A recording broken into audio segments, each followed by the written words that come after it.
All right, here we are. I have never made anything like this before because usually I like scripting things, but today we are just talking. I have some notes here. This is not part of the notes. Because this is more of like a topical video, I suppose, which I don't usually do. In fact, I usually try to make my videos as untopical as possible so as to not stir the pot in any meaningful way. I guess the Soviet Union video had a clickbait topical title, but the actual video had very little to do with anything particularly current. However, today we are talking about the most topical, untopical thing currently happening, which is that the Odyssey movie came out last week, and I saw it last week. Right now, I am in Ireland doing a study abroad summer program, but before that, I was in Los Angeles, and movies come out a few days early in Los Angeles, and so I was able to see the movie before it officially came out and before I left for this trip. And I won't beat around the bush. I really liked it. I thought it was pretty good. I liked it more than other Christopher Nolan movies I've seen, although it had the same infuriating editing style of never letting a shot be longer than 5 seconds. But, what are you going to do? And so today I wanted to talk about it a little bit, and especially within the context of myself as a student of literature, currently pursuing a degree in literature, among other things. And I've read the poem, obviously, and there were some things that I thought were particularly interesting about the movie within that context. First of all, the movie, I thought, did a wonderful job incorporating the historical context of the epic poem. Actually, before I start talking about literature, I'm going to put my jacket on so that it looks official, There we go. How could I make a video about a book without looking like I read the book? So, the historical context. The Odyssey, as you may have gathered from the movie or from reading the poem or from your own research you've done, was not written down for many hundreds of years after it was composed. It was originally put together as sort of a song. I don't think a lot of people understand that poetry was sung. It was performed. It wasn't just read like current contemporary poetry is most frequently just read out loud. And so it was in the same way that it's super easy for me or you to memorize the lyrics to our favorite, pop songs. It would have been, pretty common for people to listen to this poem and memorize parts of it. And if they were really into that kind of thing, they would memorize the whole thing.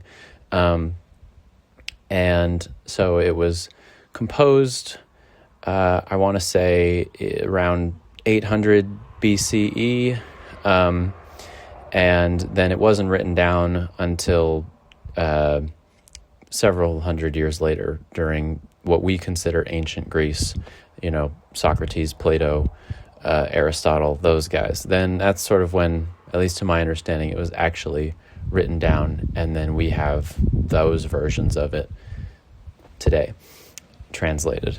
And so the historical context for that is that around the time that the Trojan War supposedly happened, and there is some archaeological evidence to suggest that something like it did, it was around the time of the Bronze Age collapse, which is referenced heavily in the movie. So in the movie, spoiler alert, Odysseus's actions, the horse trick thing, causes society to collapse because it's a breaking of the Zeus's law social norm, which was a real thing. And I thought that was a really interesting interpretation that obviously that isn't what caused the Bronze Age collapse, but it's a cool story element to put in there. And the actual Bronze Age collapse is also quite mysterious, as it is in the movie. The sea people, which are referenced throughout the film, were real and began, invading all kinds of places around the Mediterranean: Egypt, Syria, Israel, Turkey, Greece, basically every Bronze Age civilization. So we're talking like before ancient Greece, so like 2.5, 3,000 years ago, collapsed, except for Egypt. Egypt managed to survive barely. And many of the civilizations, including Greece, basically lost all forms of written language and literacy, which is one of the most embarrassingly modern lines at the very end of the film, when Matt Damon is like, "Oh yes, they will remember us. They will sing to remember those who could write." Okay.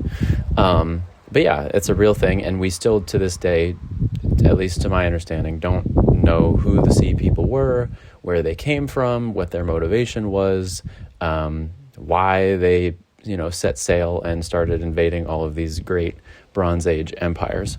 So I thought that was a really cool thing to put in the movie. The second thing is the mythological context of the poem, which I thought they also did a good job of incorporating into the film adaptation. So a little bit of backstory.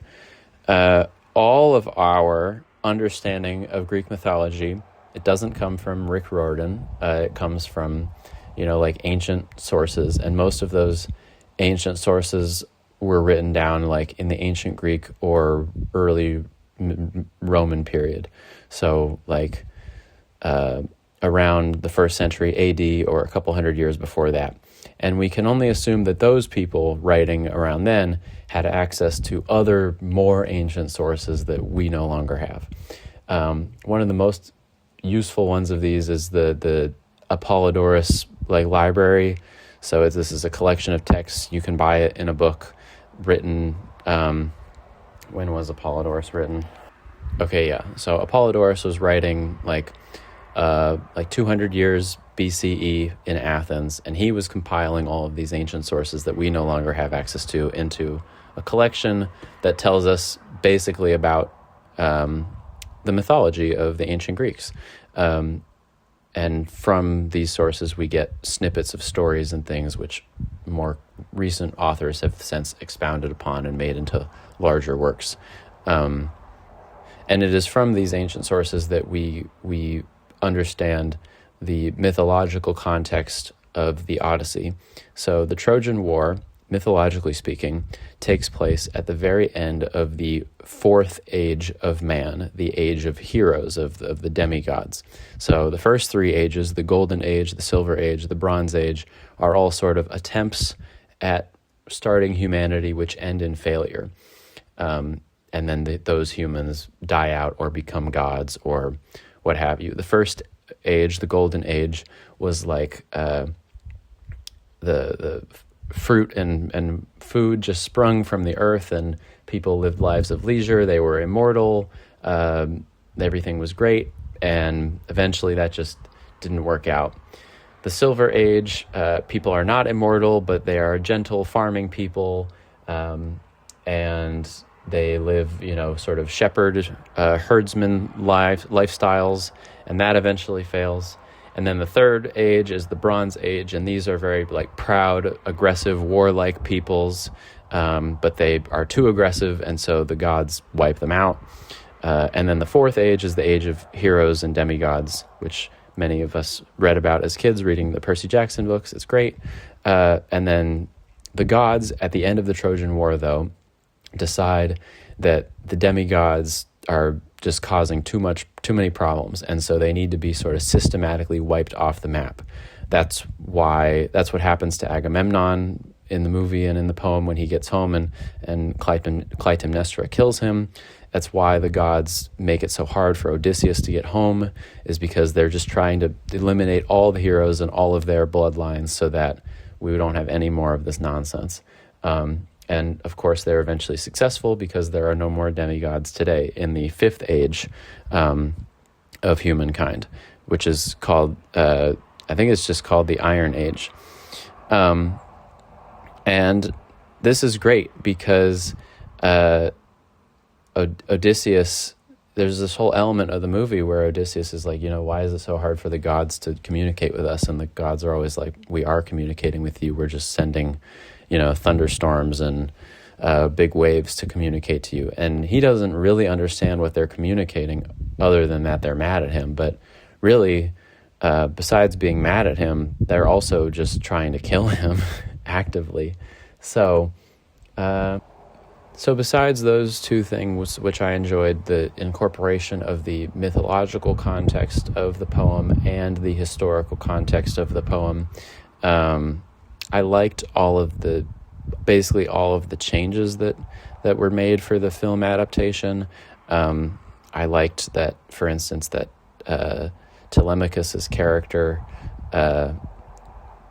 becomes king at the end rather than Odysseus, because otherwise in the poem Odysseus just comes home and gets to be king again, and then he lives happily ever after, I guess. But Telemachus's whole character arc is just sort of snipped in half and not fulfilled because he doesn't become a man, he doesn't help his father, he doesn't become king, any of that stuff. So that was good. And I also really liked how the stranger elements of the movie, the scene with the Cyclops was really eerie and really creepy, and so was the scene with all the dead people in Hades.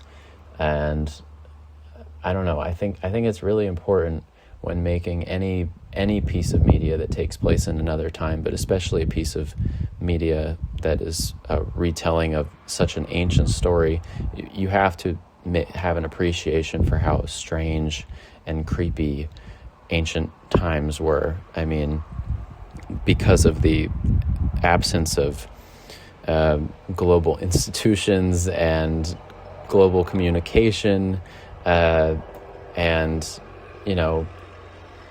organized religion around a central authority, anything like that.